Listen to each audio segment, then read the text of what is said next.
5 তারিখের পরে এই প্রথম এই খামারপাড়ার বুকে যে অঙ্গ সংগঠনটা প্রোগ্রাম করছে সেই অঙ্গ সংগঠনের নাম বাংলাদেশ জাতীয়তাবাদী ছাত্রদল অঙ্গ সংগঠন।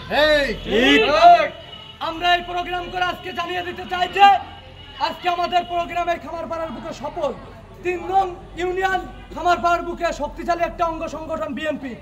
আমরা জানি যে শহীদ রাষ্ট্রপতি জিয়াউর রহমান 1979 সালে এই দলকে নিজের স্নেহে নিজের ভালোবেসে 1979 সালে এই দলকে প্রতিষ্ঠাতা করেছে এবং সেই থেকে ছাত্রদল রাজপথে ছিল, আছে এবং ইনশাল্লাহ থাকবে। আমরা জানি আমাদের বাংলাদেশের নতুন নেতৃত্ব নেতা তারেক রহমান তিনি নতুন বাংলাদেশ অঙ্গীকার নিয়ে 31 দফা কর্মসূচি নতুন বাংলাদেশ গড়ার জন্য জনগণের সামনে তুলে ধরেছে। আমরা তার এই 31 দফা কর্মসূচি নিয়ে সর্বোচ্চ কাজ করব। আমরা একটা কথা মনে রাখবো, ছাত্রদলের ভিতর কোনো ভেদাভেদ নেই।